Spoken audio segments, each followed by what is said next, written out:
Chennai Silks. Yes, வீடு, schools, hotels, store room இங்கெல்லாம் partition wall கட்டணும்னாலும் இப்போ பில்டிங் ஓனர்ஸோட first choice Renocon Rapid Wall Panels. ஆஹா, நோ காம்ப்ரமைஸ். உங்க சைடுலயும் எங்க சைடுலயும். It's a GT promise. GT Holidays, South India's #1 travel brand. ஆதநேயர்களுக்கு அன்பு வணக்கம். நேற்று நம்ம பேசியிருந்தோம் துணிவு கில்லி ரீரிலீஸ் அப்படிங்கும்போது ஃபர்ஸ்ட் டேவே வந்து ஹவுஸ்ஃபுல் ஆயிடுச்சு. அவ்வளோ தீவிரமான ரசிகர்கள் இருக்கிறாங்க இப்போ வரைக்குமே விஜய் அவர்களுக்கு அப்படின்னு.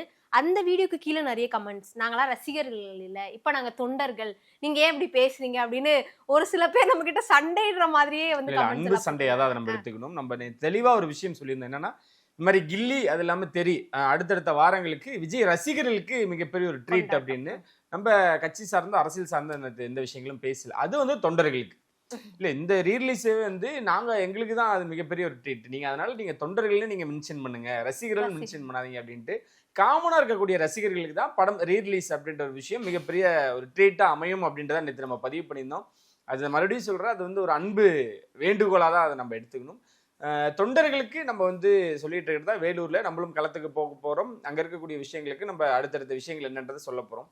ஸோ ரசிகர்கள் அது இல்லாமல் பொதுமக்கள், அதாவது பொதுமக்களுக்குமே அவரோட வரவு பிடிச்சிருந்தாலுமே கூட இந்த படம் அப்படின்றது ஒன்று ஜனநாயகன் அவங்களுக்கு மிகப்பெரிய ஒரு விரக்தியை கொடுத்துருக்கு. என்னடா எதிர்பார்த்த மாதிரி வரலையே, நம்ம வந்து வந்திருந்ததுன்னா பொங்கலுக்கு பயங்கரமாக கொண்டாடி இருக்கலாமே அப்படின்னு விடாமுயற்சி தள்ளி போய்கிட்டே இருந்துச்சு இல்லை. ஸோ அந்த படம் மாதிரி இந்த படத்துக்கும் தள்ளி போய்கிட்டே இருக்கு. இதுக்கு வந்து அரசியல் காரணங்கள் அப்படின்னு கூட எடுத்துக்கலாம்னு வச்சுங்களேன். அப்படி எதிர்பார்த்துட்டு இருந்த ஒரு படம் ஜனநாயகன் வரலையே அப்படின்ற ஒரு வருத்தத்தில் இருக்கனால முன்கூட்டியா இருக்கக்கூடிய ப்ரொடியூசர்ஸ், மீண்டும் சொல்றேன், கில்லி தியேட்டர் உரிமையாளர்கள் வந்து ஒரு கோரிக்கையை வச்சிருக்காங்க. அதனாலதான் அந்த தயாரிப்பாளர் வந்து மீண்டும் நான் வந்து ரீரிலீஸ் பண்றேன் அப்படின்னு ஒத்துருந்திருக்காரு. மிகப்பெரிய ஒரு மகிழ்ச்சியான விஷயத்த ரசிகர்களுக்கும் தொண்டர்களுக்கும் இப்ப நம்ம அப்படி போயிருவோம், ஒரு மிகப்பெரிய ஒரு ட்ரீட்டா இருக்க போகுதுன்றதுல மாற்று கருத்து இல்லை. அதனால இனி அவங்கள நம்ம அப்படியே அழைச்சிருவோம் அப்படின்ற விஷயம் தான். ஸோ அதனால அவங்க ரொம்ப ஹாப்பியா தான் இருக்காங்க.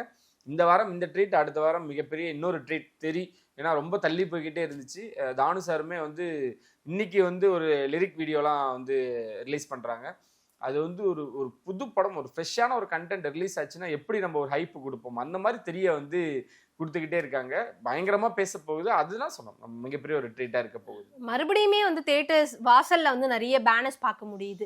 எப்பயுமே ரீரிலீஸ்லாம் பண்ணாங்கன்னா படத்தோட போஸ்டர்ஸ் கட் அவுட்லாம் வந்து குட்டி குட்டியா தானே வைப்பாங்க. கில்லியா இருக்கட்டும், துணிவா இருக்கட்டும், ரொம்ப பெரிய அளவுல பாக்குறேன். நாளைக்கு காலையில பாலாபிஷேகம்லாம் நடக்குன்ற மாதிரிலாம் நான் கார்டெல்லாம் பார்த்தேன். ஒரு படம் புதுசா வருதுன்னா அந்த படங்களுக்கு இந்த மாதிரி பண்றது சகஜமான ஒரு விஷயம் தான். ரீரிலீஸ்க்கு இப்ப மறுபடியும் அடிக்கடிக்கு கில்லி ரீரிலீஸ் ஆகுற மாதிரி நானே பாக்குறேன். மறுபடியும் ரிலீஸ் ஆகுது, ரீரிலீஸ் ஆகுதுன்ற பட்சத்துல இவ்வளோ பெரிய ஒரு ஹியூஜ் ரெஸ்பான்ஸ் கிடைக்குதுன்றதை அக்செப்ட் பண்ணிக்க நிறைய பேர் ஏத்துக்கலனாலும் இதுதான் உண்மை.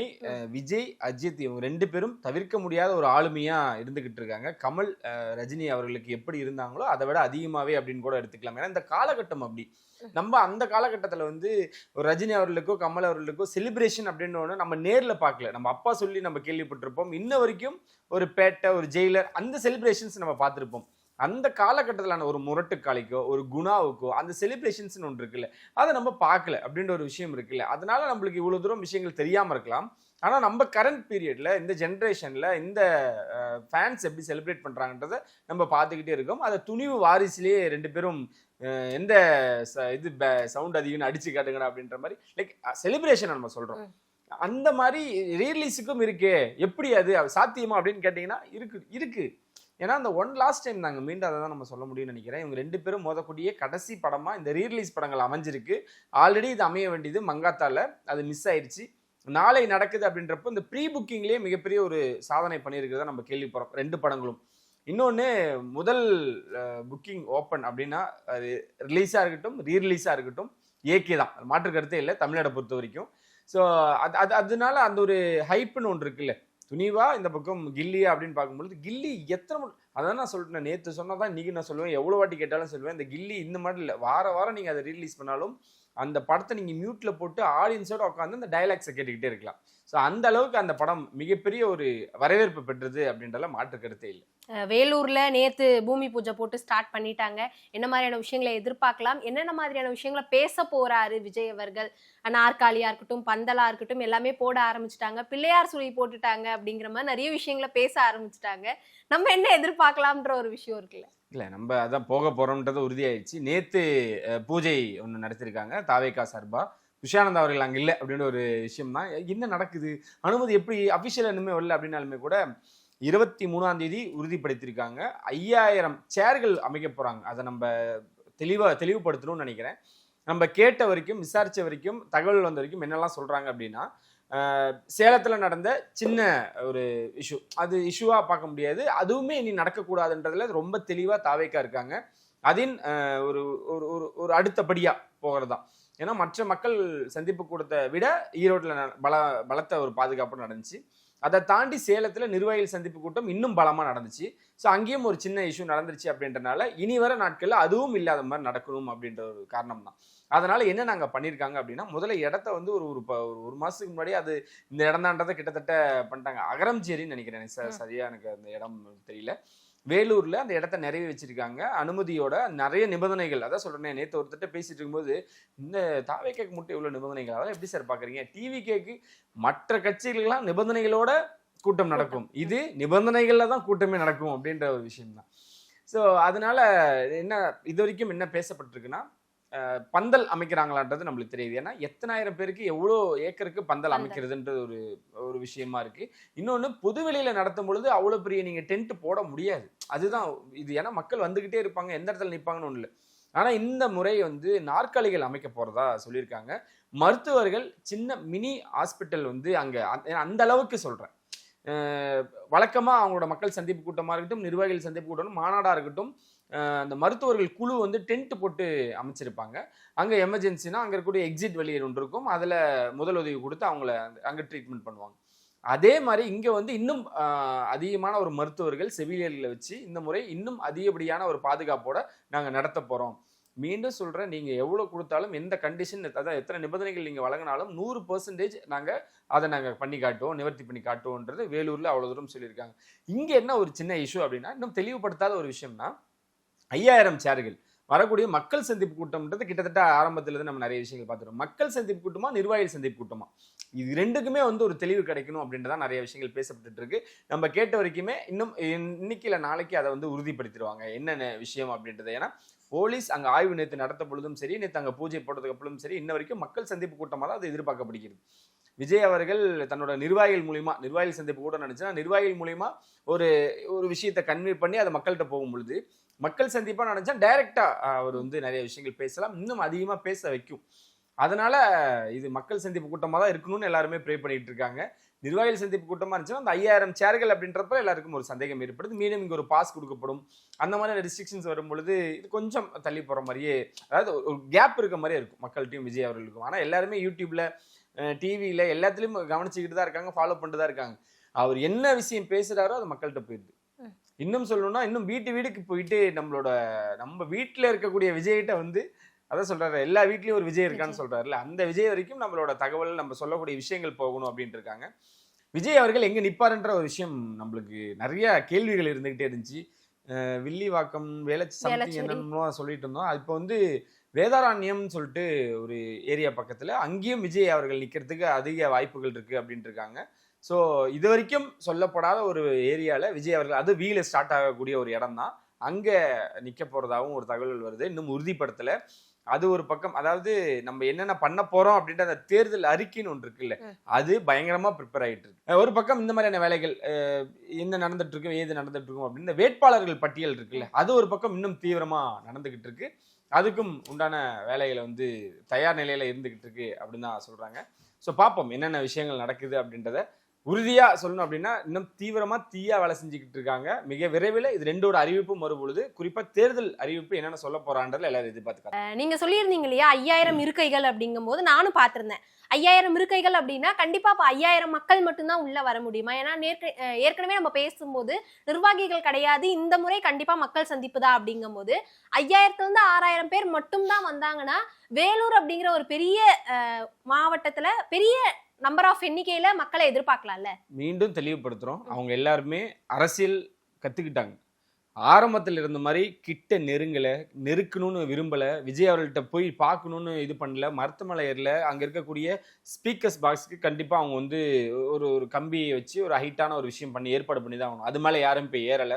ஈரோட்டில் நடந்தது மட்டுமே விஜய் வந்து இறங்குப்பா தம்பி அப்படின்னு அவர் சொன்னதை வந்து அதை அந்த மாதிரி அடுத்தடுத்த நிகழ்வுல நடக்கல. எல்லாருமே அரசியல் படுத்தப்பட்டுட்டாங்க அப்படின்றத இந்த இடத்துல நம்ம சொல்லி ஆகணும்.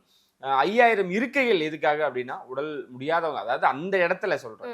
ஏன்னா இதுக்குமே வந்து தாவேக்கா எப்படி அவங்க அனுமதி கேட்டிருக்காங்கன்னா, ஒன்று காலையில 9 to லைக் ஒரு 10-11 மணிக்குள்ள கொடுங்க, இல்லைன்னா ஆஃப்டர் 3 o'clock மேல கொடுங்க அப்படின்றதுலயும் தெளிவா இருக்காங்க. எங்களுக்கு எங்களுக்கு இது நடந்துடக்கூடாது அப்படின்ற ஒரு விஷயம் தான். அதுக்கு நாங்க நிறைய விஷயங்கள் பண்றோம். தண்ணி வந்து ஆல்ரெடி சேலத்துலயுமே டேங்க் வச்சிருந்தாங்க, தண்ணீர் பாட்டிலுமே கொடுத்தாங்க, அதையுமே நாங்க ப்ரொவைட் பண்ணுவோம். பட் இந்த டைம் எங்களுக்கு வேணும் அப்படின்றதான். இங்கேயும் அறிக்கை வரும், பெண்கள், குழந்தைகள், வயதானவர்கள், உடல் நலம் சரியில்லாதவங்க தயவு செஞ்சு வராதீங்க. அவங்க என்னங்க அதிகாரமா அவங்க கேட்கறாங்க, தயவு செஞ்சு வராதீங்க தான் கேட்கறாங்க. எந்த ஒரு கூட்டத்துக்காக இப்படி நடந்திருக்கா? நிறைய இடங்கள்ல நிறைய பேர் சொன்னாலுமே கூட நான் மறுபடியும் நம்ம சொல்ல வேண்டியதுதான், வராதீங்கன்னு அப்படின்னு சொல்லிட்டு அவங்க சொல்லக்கூடிய ஒரே கூட்டமா தான் டிவிக்கு இருந்துகிட்டே இருக்கு. இந்த முறை இன்னும் நிறைய விஷயங்களோட பண்ண போறாங்க. அதான் சொல்றேன், இனி எப்படி வந்தாலும் அவங்களுக்கு அதிகமான பாதுகாப்பு. பக்கத்துல ஒரு ஹாஸ்பிட்டல் கொண்டு போனா என்னென்ன பண்ணுவாங்களோ அது கிட்டத்தட்ட அந்த அளவுக்கு நாங்க பண்ணி கொடுப்போம் அப்படின்ற அளவுக்கு அவங்க தயார்படுத்திட்டு இருக்காங்க. 5000 இருக்கைகள் அப்படின்றது வரக்கூடிய ஆட்கள் லைக் அவங்களுக்கு ஏதாவது ஒன்னாலும் டக்குன்னு உட்காரத்துக்கு அந்த மாதிரி தான். மக்கள் சந்திப்பு கூட்டமா இருந்துச்சுன்னா அந்த 5000 சேர் கண்டிப்பா பத்தாது. நிர்வாகிகள் சந்திப்பு கூட்டமா இருந்துச்சு அப்படின்னா 5000 சேர் பத்ததான் செய்யும். இன்னொன்னு இந்த இடத்துல நம்ம அதை சொல்லிதான் ஆகணும். விஜய் அவர்கள் அவர் அந்த வேன் மேல ஏறி தான் பேசுறாரு. அவரு நினைச்சிருந்தாருன்னா அவருக்கு மட்டும் மேல டென்ட் போட சொல்லியிருக்கலாம்ல. சேலத்துல ராஜ்மோகன் அவர்கள் பேசுறாங்க, பார்த்திபன் அவர்கள் பேசுறாங்க, மாவட்ட செயலாளர், உடனே விஜய் அவர்கள் பேசினார். இதே வந்து செங்கோட்டையன் அவர்கள் இருந்தாங்க, ஆதவ் அவர்கள் இருந்தாங்க, நிர்மல்குமார் அவர்கள் இருந்தாங்க, புஷி அவர்கள் இருந்தாங்க. ஏன் இவங்களாம் நினைச்சா பேசியிருக்கலாம்ல? இவங்களாம் பேசிதானே கடைசியாக தானே விஜய் அவர்கள் பேசணும். ஏன் அதை உடனே பேசினாங்க? அதுவும் விஜய் அவர்கள் தான் மாத்தினார். ஏன்னா எங்க என்ன வெயிலுன்றதே தெரியும், மக்கள் ரொம்ப நேரமா நிக்கிறாங்க. நான் வரதே வந்து என்ன டைம், அவங்க அதிகமடியா நிக்கிறாங்க, இது அவங்களுக்கு ரொம்ப இது அப்படின்னு சொல்லிட்டு எல்லாமே சடனா கேன்சல் பண்றாங்க. யாரு வேணா நான் பேசுறேன், நான் பாத்துக்கலாம் அதுக்கப்புறமேட்டு அவரு கிட்டத்தட்ட அவங்ககிட்ட இருக்க இன்புட்ஸ் எல்லாம் இவர் இன்னும் எக்ஸ்ட்ராவா போட்டு அடிச்சதுதான் அந்த சேலம் ஸ்பீச். அதேதான் எல்லா இடங்களுமே நடக்குது. மக்கள் வெயில நிக்கிறானா, நான் நிக்கிறேன். நம்ம சென்னையில பேசணும்ல, இங்க சின்ன ஒரு போராட்டம் நடந்த பொழுது அவங்க டென்ட்டுக்கு அவங்க ஸ்டேஜுக்கு மட்டும் போட்டிருக்கலாம்ல, அது பிளான் இருந்திருக்கு. ஆனா வந்து வேண்டாம், என் மக்கள் எங்க நிக்கிறான், அவங்க கூட நான் நிக்கிறேன், அவ்வளவுதான். கூட நிக்கணும்னு நினைக்கிறாருல, அதுவே பெரிய விஷயம் தாங்க. அதனால அந்த ரிஸ்ட்ரிக்ஷன்ல அந்த நிபந்தனைகள்ல வேன்ல தான் நின்று பேசணும், இவ்வளவு கேப்ல இருக்கணும் அப்படின்றது அந்த நிபந்தனைகள்ல தான் இருக்கு. இதுலயே விஜய் வந்து அவர் சொகுசா வந்து வேன்ல ஏறி பேசிட்டு போயிறாரு. அதெல்லாம் சொல்லியிருக்காங்க. அவருக்கும் வந்து ஸ்டேஜ் போட்டு மக்கள்கிட்ட உட்காந்து இன்னும் கொஞ்ச நேரம் பேசணும் அப்படின்னு ஆசைதான். ஆனா அவருக்கு தோணுது இல்ல, நிபந்தனைகள்ல இருக்கு. இன்னொன்னு, என் மக்கள் வெயில நிக்கிறான், நான் வெயில நிக்கிறேன், அப்படி நான் இருந்துட்டு போறேன் அப்படின்றதான். மீண்டும் இன்னைக்கு நிறைய விஷயங்கள் நடந்துகிட்டே இருக்கு. மற்ற கட்சிகள்லாம் பெரிய பெரிய கட்சிகளோட இணைஞ்சிட்டு இருக்கு. சிங்கிளா நின்று அடிக்கிறாருல்ல, அது பெரிய விஷயங்க. அது அது அது கண்டிப்பா எல்லாருமே வரவேற்கத்தக்கத ஒரு விஷயமா இருக்கணும். என்ன நம்பி வரவங்களுக்கு கண்டிப்பா நான் எல்லாத்துலயும் ஷேர் பண்ணுவேன், ஷேர் பண்ணணும் அப்படின்றதான். இல்லைனாலும் தனியா என் மக்களோட நான் நிக்கிறேன், நான் தனியா நிக்கல, மக்களோட தான் நிக்கிறேன் அப்படின்றது பெரிய விஷயம் தானே. ஸோ அதனால அந்த மாதிரியான விஷயங்களை விஜய் அவர்களை கண்டிப்பா நம்ம பாராட்டி தான் ஆகணும். இன்னும் அவருக்கு நிறைய பண்ணணும்னு ஆசைங்க. இறங்கி போய் மக்களை சந்திக்கணும், அவங்களோட கோரிக்கைகளை வாங்கணும் அப்படின்லாம் இருந்துகிட்டே இருக்கு. ரொம்ப டைம் கம்மியா இருக்கனால இந்த டைம்ல என்ன பண்ண முடியும், எல்லா டீம் தான், எல்லா இப்போ எந்த மாவட்டத்தில் எப்படி வேலை நடந்துட்டு இருக்கு, என்ன கோரிக்கைகள் இருக்கு, என்ன குறை இருக்கு, அதை நம்ம எப்படி நிவர்த்தி பண்றது, எப்படி பேசுறது. நான் சொல்றது ரொம்ப சர்ப்ரைஸா இருக்குல்ல. அந்த மாதிரி அவங்க உட்காந்து டீட்டெயிலிங்கா எடுத்துட்டு இருக்காரு. அவர் தூக்கத்தை குறைச்சிட்டாரு, நேரத்தை வந்து மற்ற வேலைகள்லாம் குறைச்சிட்டு இதுல இன்னும் அதிகமா வேலைகள் போயிட்டு இருக்கு. என்ன சொல்லணும், 24 மணி நேரத்துல 18-19 மணி நேரம் இந்த வேலைகள்ல தான் நடந்துகிட்டு இருக்குதா நம்மளே கேள்விப்படுறோம். அது உறுதியா நம்மளுக்கு தெரியாதுன்னு வச்சு, நீங்க வந்து எப்பறா அவரு சாப்பிட்றவங்கலாம் நீங்க சொல்லுவீங்க அப்படின்ற மாதிரி மற்ற ஆட்கள் சொன்ன மாதிரி நம்ம சொல்ல வேண்டாம். அது நடக்கதா இல்லைன்னு நம்மளுக்கு தெரியல. நம்ம கேள்விப்பட்ட வரைக்கும் அவர் தூக்கத்தை குறைச்சிருக்காரு, அதிகப்படியா செலவு பண்ணக்கூடிய விஷயங்களை குறைச்சிருக்காரு, நிறைய விஷயங்கள் கேட்டுக்கிறாரு. இன்புட்ஸ் அவ்வளோ விஷயங்கள் இருந்துகிட்டே இருக்கு. இந்த களம் எப்படி இருக்கும், எந்த ஊர்ல யாருக்கு சாதகமா இருக்கும், யாருக்கு பாதகமா இருக்கும், நம்ம என்ன பண்ணணும் அப்படின்றத அதிகமா லேர்ன் பண்றாரு. எல்லாத்துலயும் விட இதுல அதிகமா டைம் ஸ்பெண்ட் பண்றாரு. இனி அவர் பாருங்க எப்படி இருக்க போகுது.